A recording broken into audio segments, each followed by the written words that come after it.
Halo teman-teman semuanya, Assalamualaikum warahmatullahi wabarakatuh. Bagaimana keadaannya hari ini? Semoga selalu diberikan kesehatan dan kebahagiaan. Perkenalkan, nama saya Natasha Namiratul Zahwa dari kelas A dengan NIM P0713112401, Prodi Sarjana Terapan Gizi dan Dietetika. Yang saya hormati Bapak Zaidi Mutakin selaku dosen pengampu kewarganegaraan dan teman-teman yang berbahagia. Jadi pada kesempatan kali ini, izinkan saya menyampaikan makalah saya tentang pengamen yang melakukan pelecehan pada anak di Kemayoran. Sebelum kita memasuki inti dari masalah tersebut, ayo kita bahas sedikit tentang apa itu pelecehan seksual. Jadi, pelecehan seksual adalah kegiatan yang merusak dan melanggar hak asasi manusia dengan memberikan dampak traumatis bagi korban. Kekerasan seksual merupakan wujud dari budaya patriarki yang dapat terjadi oleh siapa saja.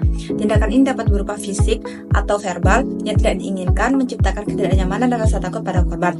Ada 3 bentuk pelecehan seksual. Yang pertama itu pelecehan gender, yang dimana pelecehan gender ini pelecehan yang mengarah perilaku seksual verbal dan non-verbal yang bersifat kasar.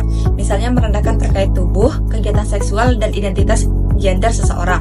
Selain itu, gerakan seksual seperti cabul, berkedip, atau komentar yang seksis. Yang kedua, perhatian seksual yang tidak diinginkan, di mana tindakan tersebut seorang pelaku itu membuat sugestif atau komentar positif dan negatif tentang tubuh seseorang, melirik atau court-killing, menghalangi jalan orang lain, serta mengikuti seseorang. Yang ketiga, itu paksaan seksual. Paksaan seksual itu mengacu pada membutuhkan kontak seksual atau bantuan seksual sebagai suatu kondisi agar dapat menerima penghargaan atau manfaat seperti pekerjaan, promosi, atau kondisi kerja yang menguntungkan. Pelecehan seksual itu dapat terjadi di berbagai tempat, terutama di ruang atau di tempat publik. Pelecehan seksual yang terjadi di ruang publik atau street harassment itu sebagai perbuatan yang sering terjadi pada perempuan, seperti melakukan tindakan meraba, selalu meminta nama atau nomor tanpa alasan yang jelas. Jadi saya akan membahas sedikit tentang pelecehan seksual pada anak. Pelecehan seksual pada anak adalah suatu masalah yang serius yang berdampak pada psikologis mendalam pada anak. Tindakan ini dilakukan oleh orang dewasa yang mengeksploitasi anak untuk kepuasan seksual sehingga mengakibatkan kekerasan masyarakat dan kekhawatiran akan keamanan anak-anaknya. Indonesia sebagai penandatangan Konvensi Hak Anak ini memiliki kewajiban moral dan hukum untuk melindungi anak dari pelecehan, eksploitasi, dan bentuk kekerasan lainnya. Konvensi tersebut menegaskan perlindungan khusus bagi anak yang mengalami berbagai bentuk eksploitasi, termasuk pelecehan seksual. Isu ini memerlukan perhatian dari berbagai perspektif, termasuk perlindungan hukum dan dampak trauma bagi korban. Selanjutnya, saya akan membahas tentang faktor dan contoh pelecehan seksual. Jadi pelecehan seksual pada anak itu merupakan masalah serius yang dipicu oleh berbagai faktor. Yang pertama itu ada faktor individu, yang dimana pelakunya ini biasanya dikenali oleh anak tersebut, seperti keluarga atau pengasuhnya, yang dimana pengasuh atau keluarganya ini memiliki masalah psikologis. Selain itu, kurangnya pendidikan seksual yang menyebabkan anak tersebut tidak memahami mana batasan dan hak dari tubuh mereka. Selain itu, faktor lingkungan yang tidak stabil, norma budaya yang meremehkan kekerasan atau pelecehan seksual, paparan dari media tentang konten yang transparan, seperti konten 18 tahun ke atas itu sudah dipertontonkan kepada anak, atau dengan secara tidak sengaja itu lewat di beranda anak tersebut. Dan faktor ekonomi seperti kemiskinan juga sangat berkontribusi dalam terjadinya pelecehan seksual.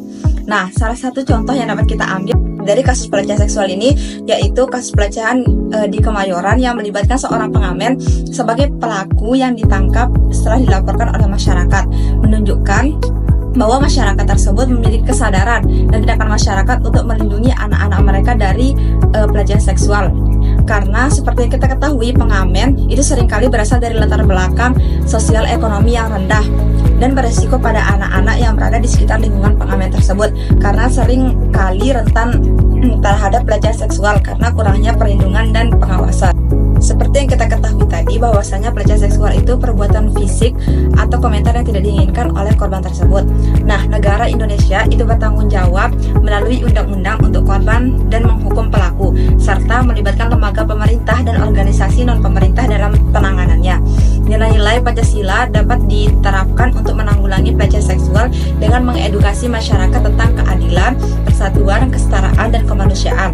Pancasila itu memiliki makna dan prinsip yang harus tercermin dalam sikap dan tindakan warga negara. Yang pertama, itu ketuhanan yang Maha Esa, dengan menghormati martabat individu sebagai ciptaan Tuhan, mendorong penghormatan terhadap hak-hak dan batasan seksual. Yang kedua, kemanusiaan yang adil dan beradab, dengan menegaskan hak dan martabat setiap individu, menolak pelecehan, dan membela keadilan dalam hubungan antar manusia. Yang ketiga, itu persatuan Indonesia, dengan mengajarkan masyarakat untuk membangun kesadaran kolektif untuk melawan pelecehan seksual melalui partisipasi aktif dari masyarakat. Yang keempat, kerakyatan yang dipimpin oleh hikmat dan kebijaksanaan, dengan mendorong partisipasi masyarakat dalam merumuskan kebijakan untuk penanggulangan pelecehan seksual dengan memperhatikan kesamaan hak. Yang kelima, keadilan sosial bagi seluruh rakyat Indonesia dengan menjamin hak setiap individu untuk hidup aman dan bebas dari pelecehan, serta menghapus stigma dan diskriminasi terhadap korban. Pendidikan seksual yang mengintegrasikan nilai-nilai Pancasila dapat mencegah pelecehan seksual dengan mengedukasi masyarakat tentang persetujuan dan batasan pribadi, pembentukan komunitas peduli, penguatan sistem hukum yang melindungi korban, dan penegakan keadilan bagi pelaku adalah langkah yang sangat penting. Implementasi Pancasila juga mencakup mendorong kesetaraan gender, kolaborasi lintas sektor, serta menghormati martabat manusia untuk menciptakan lingkungan yang aman bagi semua individu. Sebagai bentuk perlindungan untuk anak-anak di Indonesia, maka dibuatlah undang-undang untuk melindungi korban dan menghukum pelaku pelecehan tersebut. Ada banyak undang-undangnya, namun hanya beberapa saja yang saya sebutkan. Yang pertama, Undang-Undang Nomor 23 Tahun 2004 dalam pasal 81-82 diatur bahwa pelaku pelecehan seksual tersebut dihukum maksimal 15 tahun penjara. Yang kedua, itu KUHP menyediakan perlindungan hukum juga terdapat pasal-pasal di dalamnya. Dan yang ketiga, Undang-Undang Nomor 23 Tahun 2004 yang telah diubah menjadi Undang-Undang Nomor 35 Tahun 2015. Anak sebagai korban pelecehan seksual seringkali tidak menyadari bahwa mereka adalah korban dan cenderung menutup diri karena takut akan ancaman pelaku. Kekerasan seksual pada anak itu memiliki dampak traumatis yang jangka panjang yang mempengaruhi aspek psikologis, fisik, dan sosial mereka. Kita bahas satu persatu ya. Yang pertama itu ada dampak psikologis, dan di mana anak itu dapat mengalami gangguan mental seperti depresi atau fobia dan kecurigaan terhadap orang lain. Yang kedua, dampak fisik, yang di mana kekerasan seksual dapat menyebabkan kerusakan pada organ vital dan perkembangan otak anak. Yang ketiga, dampak sosial, yang di mana korban tersebut sering mengalami stigma dan pandangan negatif dari masyarakat. Secara keseluruhan, kekerasan seksual pada anak itu tidak hanya merusak pada individu seorang saja, tetapi juga menciptakan efek yang lebih luas di masyarakat. Menurut WHO 2017 mengidentifikasi beberapa pendekatan untuk pencegahan kekerasan seksual. Yang pertama itu pendekatan individu dengan program tanggung jawab pelaku dengan hukuman yang sesuai dan pendidikan pencegahan kekerasan seksual termasuk kesehatan reproduksi dan perlindungan diri. Yang kedua itu pendekatan perkembangan dengan pendidikan gender dan resiko pelecehan seksual sejak dini. Yang ketiga itu pencegahan sosial komunitas dengan kampanye anti kekerasan seksual. Yang keempat itu pendekatan tenaga kesehatan seperti layanan medis untuk korban, pelatihan deteksi sejak dini, dan lain sebagainya. Yang kelima itu pendekatan hukum dan kebijakan dengan melayani tempat pelaporan, peraturan legal, dan kampanye anti kekerasan seksual.